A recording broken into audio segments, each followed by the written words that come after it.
저 같아도 집주인 이름으로 된 통장에 돈을 보내라고 하면 의심 없이 보냈을 것 같아요. 과거에는 등기부등본과 건축물 대장을 꼼꼼히 확인하면 안전하다고 생각했지만 요즘에는 이러한 안전장치를 뚫고 전세 사기를 저지르는 범죄자들이 늘어나고 있어.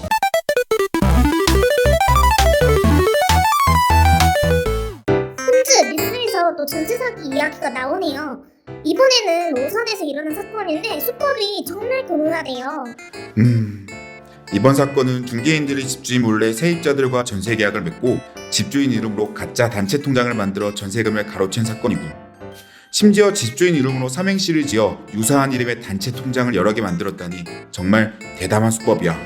세상에, 그럼 세입자들은 전혀 의심하지 못했겠네요. 저 같아도 집주인 이름으로 된 통장에 돈을 보내라고 하면 의심 없이 보냈을 것 같아요. 맞아 피피. 피해자들은 집주인 이름으로 된 통장에 전세금을 입금했기 때문에 사기를 의심하지 못했던 거야. 게다가 중개인들이 집주인과 오랜 기간 신뢰관계를 쌓았기 때문에 집주인조차도 이들을 의심하지 않았다고 해. 정말 안타까운 일이네요. 그럼 이런 전세 사기를 예방하려면 어떻게 해야 되죠? 좋아. 그럼 지금부터 홈즈 형님과 함께 전세 사기의 세계를 파헤쳐보자. 자 피피. 뉴스에서 봤던 오산 전세 사기 사건처럼 최근 전세 사기 수법이 갈수록 교묘해지고 있어서 세입자들의 각별한 주의가 필요해. 네, 홈즈, 뉴스를 보니 정말 무섭더라고요. 저도 전세 사기를 당할 수 있다고 생각하니 너무 걱정이 돼요. 맞아 피피. 과거에는 등기부등본과 건축물 대장을 꼼꼼히 확인하고 전세보증금 반환 보증보험에 가입하면 안전하다고 생각했지만 요즘에는 이러한 안전장치를 뚫고 전세 사기를 저지르는 범죄자들이 늘어나고 있어. 그럼 어떤 유형의 전세 사기가 있는 거죠? 저는 전세 계약이 처음이라서 뭐가 뭔지 잘 모르겠어요. 걱정마 피피. 홈즈 형님이 하나씩 차근차근 알려줄 테니까. 먼저 전세 사기에는 크게 세 가지 유형이 있어. 뉴스에서 봤던 오산 사건 기억나지? 중개인들이 집주인 몰래 가짜 통장을 만들어서 전세금을 가로챘던 사건 말이야. 이 사건은 바로 세 번째 유형인 이중계약 사기에 해당하는 거야. 이중계약 사기요? 그게 뭐죠? 이중계약 사기는 집주인 몰래 여러 명의 세입자와 전세 계약을 맺거나 집주인에게는 월세 계약을 했다고 속이고 세입자에게는 전세 계약을 하는 방식으로 이루어지는 사기수법이야. 오산 사건처럼 집주인 이름과 같은 통장을 만들어서 세입자를 속이는 경우도 있고. 뉴스에서 봤던 사건처럼 집주인 몰래 전세 계약을 하고 전세금을 가로채는 게 이중계약 사기군요. 와, 정말 나쁜 사람들이네요. 맞아. 이런 사기꾼들 때문에 죄 없는 사람들이 피해를 입는다는 게 정말 안타까워. 하지만 우리가 이중계약 사기에 대해 잘 알고 예방하면 피해를 막을 수 있어.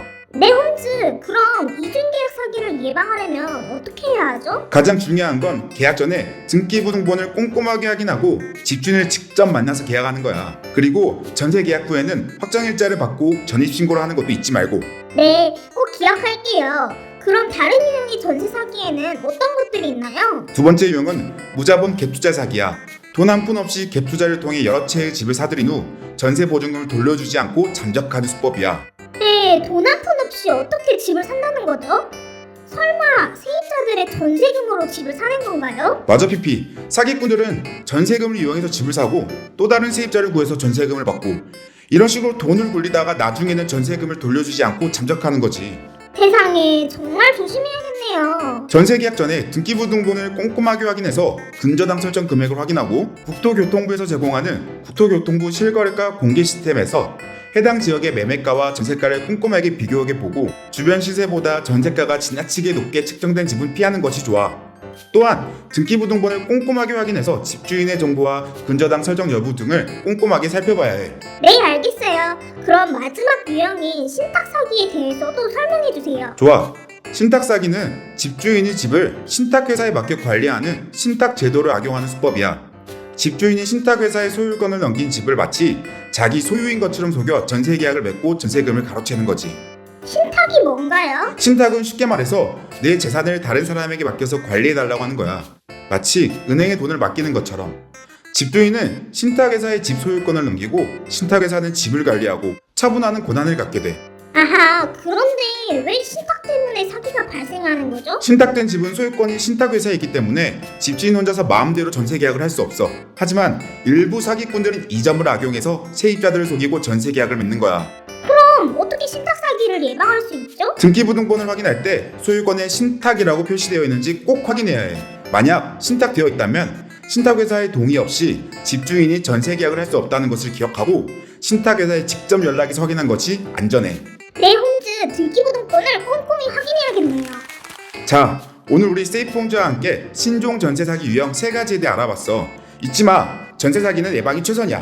네, 홈즈 오늘 배운 내용 꼭 기억해서 안전하게 전세 계약할게요. 좋아. 그리고 혹시 전세 사기 관련해서 더 궁금한 점이 있다면 언제든지 세이프홈즈 채널에 댓글 남겨줘. 홈즈 형님이 친절하게 답변해 줄 테니까. 그리고 세이프홈즈 구독하고 전세 사기 걱정 날려버리세요. 댓글, 좋아요, 구독은 홈즈와 피피에게 큰 힘이 됩니다.